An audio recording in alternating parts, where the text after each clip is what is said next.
कायदे-आज़म का पाकिस्तान बन गया।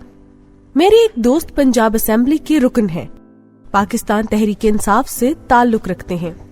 ये कल मुझसे मिलने इस्लामाबाद तशरीफ लाए, शक्ल से परेशान दिखाई दे रहे थे।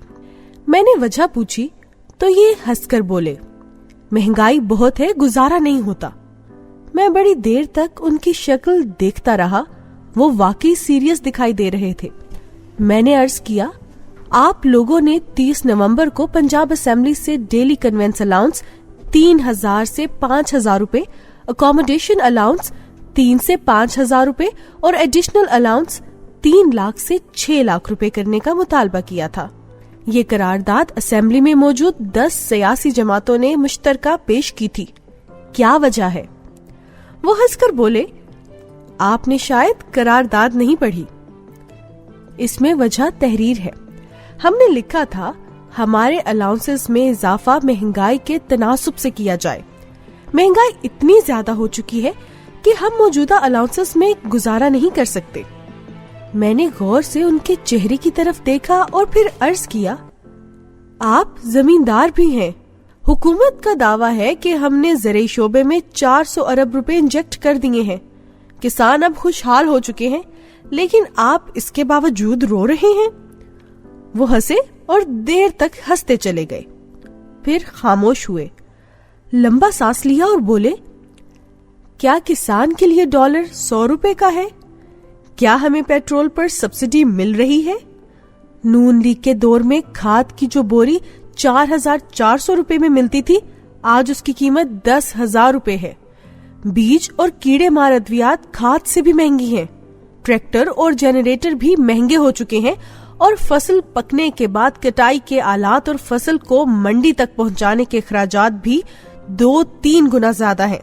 चुनाचा अनाज महंगा होने के बावजूद हमें कोई फायदा नहीं हो रहा और ज़राई शोबे में 400 अरब रुपए डालने के बावजूद जमींदारों और किसानों की हालत खराब है।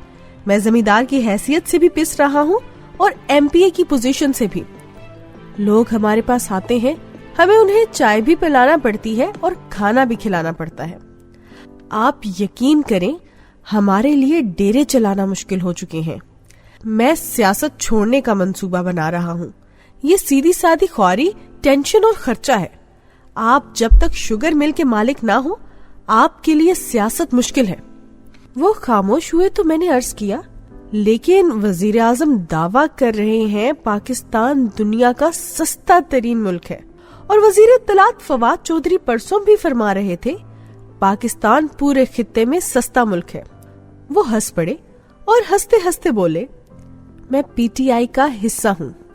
इमरान खान और फवाद चौधरी मेरे लीडर हैं, लेकिन ये लोग ना जाने किस पाकिस्तान की बात कर रहे हैं। हम जिस मुल्क के शहरी हैं, इसमें हर चीज महंगी भी है और नायाब भी।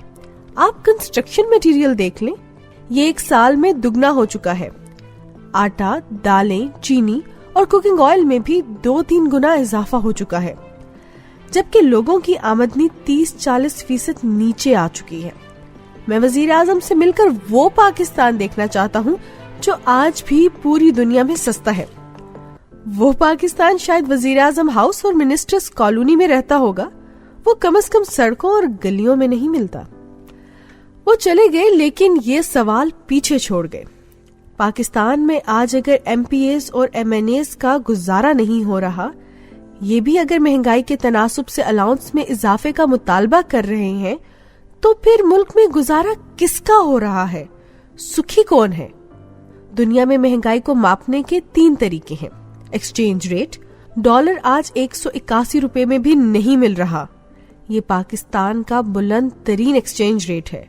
फीकस आमदनी, आज पाकिस्तान की फीकस आमदनी 1190 डॉलर है। हम इस लिहाज से दुनिया में 159वें नंबर पर हैं।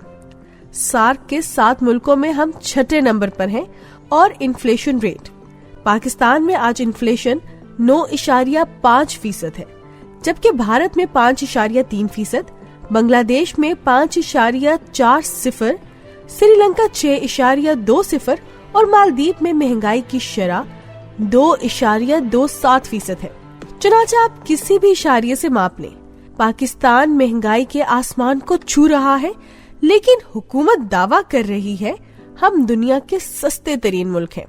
और हुकूमत ये फरमाते हुए इकोनॉमिस्ट की महंगाई की रिपोर्ट को भी फरामोश कर देती है, जिसमें पाकिस्तान चौथे नंबर पर है। अर्जेंटीना दुनिया का महंगा तरीन, तुर्की दूसरे, ब्राजील तीसरे और पाकिस्तान चौथे नंबर पर है। और इसके साथ साथ मुल्क से गैस भी गायब है और बिजली और पेट्रोल के निर्ख भी नाकाबिले बर्दाश्त है और बेरोजगारी की शरह भी 5% तक जा पहुंची है। और हमने ऊपर से बरादर इस्लामी मुल्क सऊदी अरब से 4% सूद पर $3 बिलियन भी ले लिए हैं। हम ये रकम खर्च नहीं कर सकते, सिर्फ सिस्टम में रख सकते हैं और हम सिस्टम में रखने का सूद भी 4% अदा करेंगे। और बरादर इस्लामी मुल्क किसी भी वक्त 72 घंटे के नोटिस पर ये रकम वापस भी ले सकता है और हम इसकी बुनियाद पर बैंकक्रप्ट भी हो सकते हैं। लेकिन हुकूमत इसके बावजूद भी सूरत हाल को आइडियल करार दे रही है। मुल्क वाकई खौफनाक दौर से गुजर रहा है, लेकिन इससे ज्यादा खौफनाक अलमिया सूरत हाल की नजाकत से बेपरवाही है। यूं महसूस होता है पावरफुल शख्सियात, तबके और ओहदेदारों के लिए ये सूरत हाल कोई मायने नहीं रखती। ये इससे लाताल्लुक होकर मजे से जिंदगी गुजार रहे हैं और ये लोग किसी दिन वजीर आजम और सदर समेत चुपचाप बोरिया बिस्तर गोल करेंगे और किसी दूसरे मुल्क की तरफ निकल जाएंगे और अवाम आगे और पीछे देखते रह जाएंगे। और ये सब कुछ उस वक्त हो रहा है जब बांग्लादेश अपनी 50वीं सालगिरह पर $50 बिलियन की एक्सपोर्ट तक पहुंच गया है। उसके मालियाती जखायर $48 बिलियन को छू रहे हैं और ये दुनिया की 37वीं बड़ी मईशत बन चुका है, जबकि हम कीचड़ में धंसे हाथी की तरह पीछे से पीछे खिसकते चले जा रहे हैं। हमने किसी दिन सोचा हम इस हालत तक क्यों और कैसे पहुँचे हैं? हमने अगर माजी में नहीं सोचा तो हम आज इस दिन ही सोच लें जब 50 साल पहले मशरिकी पाकिस्तान हमसे अलग हो गया था। वो तारीख का अजीब दिन था जब अक्सरियत ने अकलियत को छोड़ दिया था। दुनिया में हमेशा अकलियत अक्सरियत से अलग होती है, लेकिन बंगाली अक्सरियत में होते हुए भी हमसे जुदा हो गए थे। क्या आज हम उनके फैसले को गलत करार दे सकते हैं? बंगाली गरीब थे, कमजोर थे, मनहनी और काले कलोटे थे, जबकि हम खूबसूरत, लंबे तड़ंगे, शीं जवान और अमीर थे। लेकिन आज हम कहाँ खड़े हैं और वो कहाँ है? आज भारत भी कहाँ खड़ा है? आज वहाँ 237 बिलियनियर्स हैं और भारतीय दुनिया की तमाम बड़ी टेक कंपनियों के सीईओज भी बन चुके हैं। ये ग्लोबल पावर बन रहा है और हम एक दूसरे के गले काट रहे हैं। आज अमेरिका भी हमसे नाराज है, रूस भी और चीन भी हमें परेशानी के आलम में देख रहा है। पूरे मुल्क में मुजाहिरे भी चल रहे हैं और सूबे सूबों से लड़ने के लिए तैयार बैठे हैं, मगर हम इसके बावजूद आंख खोलने और होश के नाखून लेने के लिए तैयार नहीं हैं। हम आज भी महंगाई के सताए हुए लोगों को बता रहे हैं, नहीं तुम्हें गलत फहमी हो रही है, हमारा मुल्क तो दुनिया का सस्ता तरीन मुल्क है। हम आखिर किसको धोखा दे रहे हैं? हम किसकी आंखों में धूल झोंक रहे हैं? मुझे कल एक साहब बता रहे थे, हमारे लीडर इमरान खान ने दावा किया था मैं मुल्क को कायदे आजम का पाकिस्तान बनाऊंगा। आप देख लें, हमने मुल्क को कायदे आजम का पाकिस्तान बना दिया। कायदे आजम के जमाने में भी बिजली, गैस और पेट्रोल नहीं था, लोग बेघर थे, ट्रांसपोर्ट नहीं मिलती थी, डॉलर नापैद था, इंडस्ट्री बंद थी, सरकारी एहलकारों की तनख्वाहों के लिए रकम नहीं थी और दफ्तरों में कॉमन पिन की जगह कीकर के कांटे इस्तेमाल होते थे। आज भी हालात वैसे ही हैं। लिहाजा कायदे आजम का पाकिस्तान बन चुका है, बस अब रियासत मदीना बाकी है। जिस दिन ये भी बन जाएगी उस दिन कप्तान का ख्वाब पूरा हो जाएगा।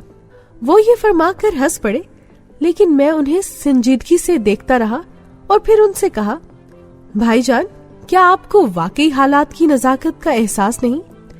वो हंसे और फिर संजीदगी से बोले, नहीं, क्योंकि जिम्मेदार हम नहीं हैं, वो हैं जो हमें लाए थे और जिनकी वजह से हम आज भी यहाँ हैं। मैंने उनसे अर्ज किया, आप ये याद रखिएगा, एक्सीडेंट का जिम्मेदार हमेशा ड्राइवर होता है, मैन्युफैक्चरर नहीं। तारीख का बोझ बहरहाल आप ही को उठाना पड़ेगा। وہ ہنسے, کندھے اچکائے اور کہا, ہم وہ بوجھ بھی اٹھا لیں گے, وہ آخر کتنا بھاری ہوگا.